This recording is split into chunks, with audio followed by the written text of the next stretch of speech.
ଜଙ୍ଗଲରେ ଏବେ ଶୀତ ଦିନ ଆରମ୍ଭ ହୋଇଯାଇଥିଲା। ଜଙ୍ଗଲରେ ସବୁ ଚଢ଼େଇ ମାନେ ଅସୁବିଧା ଭୋଗୁଥାନ୍ତି। ଆରେ ଧନ, କାଲି ରାତିରେ ଯୋଉ ଶୀତ, ଗଲା ବର୍ଷଠୁ ଏ ବର୍ଷ ଅଧିକ ଶୀତ ହେଉଛି। ମାମା, ମତେ ବି କାଲି ରାତିରେ ଜୋରରେ ଶୀତ ଲାଗୁଥିଲା। ମାମା, ଆମର ଯୋଉ କମଳଟା ଥିଲା, ତୁ ତାକୁ ଟ୍ରଙ୍କରୁ କାଢୁନୁ, ଆମେ ତାକୁ ଘୋଡ଼ିଇବା। ଆଲୋ ଧନ, ସେ କମଳଟା ପରା ଚିରିକି ନଷ୍ଟ ହୋଇଯାଇଛି। ମୁଁ ଭାବୁଛି ଗୋଟେ ନୂଆ କମଳ କିଣିଲେ ଆମେ ଦୁଇ ଜଣ ଘୋଡ଼ି ହେବା। ମାମା, ମୋର ତ ଗୋଟେ ସ୍ୱିଟର ବି ପିନ୍ଧିବାକୁ ନାହିଁ। ମୁଁ ଶୀତରେ କଣ ପିନ୍ଧିବି କହିଲୁ? ମୁଁ ଯଦି ମୋ ସାଙ୍ଗମାନଙ୍କ ସାଙ୍ଗରେ କୁଆଡେ ବୁଲିବାକୁ ଯିବି, କଣ କମଳ ଘୋଡ଼ି ହେଇକି ଯିବି? ହେଲେ ପିଙ୍କୁ, ଏକାଥରକେ କମଳ ଆଉ ସ୍ୱିଟର ଦୁଇଟା ଜିନିଷ କିଣିବାକୁ ତ ମୋ ପାଖରେ ପଇସା ନାହିଁ। ମାମା, ଆଈଙ୍କ ପାଖରେ ଯୋଉ ତୁଳାରେ କପଡା ବନାଉଥିବା ଚରଖା ଅଛି, ତୁ ତାକୁ ଆଣୁନୁ, ଆମେ ଗରମ ପୋଷାକ ତିଆରି କରିବା। ନିଜ ପୁଅର ଏମିତି କଥା ଶୁଣି ଚଢ଼େଇ ବହୁତ ଖୁସି ହୋଇଗଲା। ହଁ ପୁଅ ପିଙ୍କୁ, ମୋ ମା ଠାରୁ ସେ ଚରଖା ଆଣିବି, ଆଉ ଜଙ୍ଗଲରେ ସବୁ ଚଢ଼େଇ ମାନଙ୍କୁ କପଡା ତିଆରି କରିକି ଦେବି। ତାପରେ ଚଢ଼େଇ ତା ମା ପାଖକୁ ଗଲା। ଆଲୋ ଝିଅ, ତୁ ଆସିଛୁ? ଏ ବୁଢୀ ମାଟା କଥା ଏତେ ଦିନକରେ ତୋର ମନେ ପଡିଲା। ହଉ ଆସେ ଆସେ। ମା, ତୋ ପାଖରେ ଯୋଉ ଚରଖା ଅଛି ତୁ ମତେ ଦେ, ମୁଁ ସେଥିରେ କମଳା ଆଉ ଗରମ ପୋଷାକ ବନେଇବି। ମୋ ପାଇଁ ଆଉ ଅନ୍ୟ ଚଢ଼େଇ ମାନଙ୍କ ପାଇଁ ବି ତିଆରି କରିବି। ଝିଅ, ତୋର ଯଦି ଗରମ ଜିନିଷ ତିଆରି କରିବାର ଅଛି, ତୁ ନେଇଯା। ଇଏ ଚରଖା ବେକାରଟାରେ ମୋ ପାଖରେ ପଡି ରହିଛି। ଆଲୋ ଝିଅ, ମୋର ମନେ ପଡିଲା, ତୁଳା ପାହାଡ ପାଖରେ ଗୋଟେ ଜମିରେ ଅଛି। ବରଫ ପଡିବା ଆରମ୍ଭ ହେବା ଆଗରୁ ତୁମେ ମାନେ ତୁଳା ଆଣି ଜମା କରି ରଖିବ। ସେଇଠୁ ଚଢ଼େଇ ତା ମାର ଚରଖା ନେଇ ଘରକୁ ଆସିଲା, ଆଉ ସମସ୍ତଙ୍କୁ ଦେଖାଇଲା। ଦେଖ ସାଙ୍ଗମାନେ, ମୁଁ ମୋ ମା ଠାରୁ ଚରଖା ଆଣିଛି। ଇଏ ଆମ ମାନଙ୍କୁ ଶୀତରୁ ରକ୍ଷା କରିବ। କଣ କହିଲୁ ଚଢ଼େଇ? ଇଏ ଚରଖାରୁ କଣ ନିଆଁ ବାହାରିବ ନା କଣ? ହା ହା।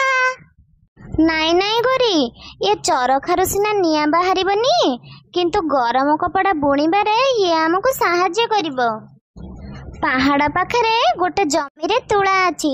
ବରଫ ପଡିବା ଆଗରୁ ଆମେ ସମସ୍ତେ ଯାଇ ସେଠୁ ତୁଳା ଆଣିବା, ଆଉ ମୁଁ ତୁମ ମାନଙ୍କ ପାଇଁ ଚରଖା ସାହାଯ୍ୟରେ ଗରମ ପୋଷାକ ଆଉ କମଳ ବନେଇଦେବି। ହେଲେ ଚଢ଼େଇ, ଆମେ ତ ରାମୁଙ୍କର ମୋର ଆଜି ମେଳା ଦେଖିବାକୁ ଯିବୁ। କି ସୁନ୍ଦର ସେ ମେଳା! ମୁଁ ଆଜି ତୁମମାନଙ୍କ ସହ ଯାଇପାରିବିନି। ଦେଖ, ମୁଁ କହୁଛି, ଏଇନା ବରଫ ପଡିନି, ଆମେ ସମସ୍ତେ ତୁଳା ଆଣିବା, ନହେଲେ ବରଫ ପଡିଲା ଆଉ ତୁଳା ମିଳିବନି। ହଉ, ତୁମେ ମାନେ ସବୁ ଯାଅ, ଆମେ ମେଳା ଦେଖିକି ଆସିଲେ ତାପରେ ଯାଇକି ଆଣିବୁ। ସବୁ ଚଢ଼େଇ ମାନେ ମିଶି ପାହାଡ ପାଖ ଜମିକୁ ତୁଳା ଆଣିବାକୁ ଗଲେ। ହେଲେ ରାମୁ ଓ ଗୋରି ମେଳା ଦେଖିବାକୁ ଗଲେ। ଆଲୋ ଗୋରି, ଆମେ ତ ଆଗ ପଛ ନ ବିଚାରି ମେଳା ଦେଖିବାକୁ ଆସିଲେ। ଯଦି ତୁଳା ନ ମିଳିବ ଆମେ କଣ କରିବା? ହଁ ଯେ, କଣ ବ ଏମିତି ବୁଢାଙ୍କ ଭଳିଆ ହଉଛ? ଯଦି ଆମକୁ ତୁଳା ନ ମିଳିଲା ନାହିଁ, ଆମେ ଶୀତକୁ ଟିକେ ସହିଯିବା। ଆଉ ଶୀତ ତ 4 ମାସେ ସମ୍ଭାଳି ଗଲେ ପୁଣି ଗରମ ଦିନ ଆସିବନି। ଆମର କମଳ କଣ ହବ ଯେ? ହଉ ଛାଡ ସେ କଥା, ମତେ ଟିକେ ତୁମେ ଭଲରେ ମେଳା ବୁଲିବାକୁ ଦିଅ। ମୁଁ ଟିକେ ମନ ଭରି ମେଳା ବୁଲିବି। କିନ୍ତୁ ଏପଟେ ଚଢ଼େଇ, ପାରା, ଶୁଆ, ମିଶି ଆଉ ଅନ୍ୟ ପକ୍ଷୀମାନେ ତୁଳା ଆଣି ଘରେ ଜମା କରୁଥାନ୍ତି। ଧୀରେ ଧୀରେ ସନ୍ଧ୍ୟା ହେବାକୁ ଲାଗୁଥାଏ, ଆଉ ବହୁତ ଜୋରରେ ଥଣ୍ଡା ବି ଲାଗୁଥାଏ। ସ୍ୱାମୀ, କାଲି ଆମର କମଳ ତିଆରି ହୋଇଯିବ ନା? ହଁ ଲୋ ମୁନି, ଆଜି ରାତିଟା ଆମେ ଟିକେ ଶୀତରେ ଶୋଇବାକୁ ପଡିବ। କାଲି କିନ୍ତୁ ଆମେ ଗରମ କମଳ ଘୋଡ଼ି ଶୋଇବା। ହଁ ଶୁଣ, ଚଢ଼େଇକୁ କହିବ ସିଏ ଆମ ପାଇଁ ନାଲି ରଙ୍ଗର କମଳ ବନେଇବ। ନାଲି ରଙ୍ଗ ନା ଆମର ଭାରି ପସନ୍ଦ। ପରଦିନ ଚଢ଼େଇ ଚରଖାରେ ଗରମ କମଳ ତିଆରି କରିବା ଆରମ୍ଭ କଲା, ଆଉ ଶୁଆ ଆଉ ପାରା ତାକୁ ସାହାଯ୍ୟ କଲେ। ଗୋରି, ଆମେ ତୁଳାରେ କେତେ ସାରା ଗରମ ପୋଷାକ ଆଉ କମଳ ବନେଇଲୁ। ତୁ କିନ୍ତୁ ତୁଳା ନ ଆଣି ମେଳା ଦେଖିବାକୁ ଗଲୁ। ଆଲୋ ହେ ନାଲି ଥଣ୍ଟ ବାଲି ମୋଟି, ତୁ ତ ତୋ କଥା ଚିନ୍ତା କରେ ହେଲା, ତୁ ଏତେ ମୋ କଥା ଚିନ୍ତା କରନି। ଆମର ତ ମୋଟା ପର, ଆମେ ଶୀତ ଦିନେ ସମ୍ଭାଳି ନବୁ ହେଲା। ହଉ ହଉ ଗୋରି, ଠିକ ଅଛି। ସମୟ ଆସିଲେ ସବୁ କିଛି ଜଣା ପଡିବ। ଚଢ଼େଇ ଶୁଆ ପାଇଁ ଗୋଟେ ନାଲି ରଙ୍ଗର କମଳ ଆଉ ପାରା ପାଇଁ ଗୋଟେ ହଳଦିଆ ରଙ୍ଗର କମଳ ବନେଇଲା। ସନ୍ଧ୍ୟା ହୋଇଗଲା, ଧୀରେ ଧୀରେ ବରଫ ପଡ଼ିଲା ଆଉ ଶୀତ ବି ବହୁତ ଜୋରରେ ହେଲା। ଆଜି ରାତିରେ ତ ବହୁତ ଥଣ୍ଡା ଲାଗୁଥିଲା। ଚଢ଼େଇ ତା ପୁଅ ସହିତ କମଳ ଘୋଡ଼ି ହୋଇ ଶୋଇଥିଲା। କମଳ ଘୋଡ଼ି ହୋଇ ଶୋଇଥିଲେ, କିନ୍ତୁ ରାମୁ ଓ ଗୋରି ଶୀତରେ ଥରହର ହେଉଥାନ୍ତି। ରାମୁ, ମତେ ତ ଯେମିତି ଲାଗୁଛି ମୁଁ ଶୀତରେ ମରିଯିବି। ରାମୁ, କହିଲ କେତେଟା ଟାଇମ ହେଲାଣି? ଆଲୋ ଗୋରି, ଘଣ୍ଟାରେ ତ ମାତ୍ର 8ଟା ବାଜିଛି। ଏମିତି ଲାଗୁଛି ଯେମିତି ରାତି 12ଟା ହୋଇଗଲାଣି। ଏତେ ଶୀତ!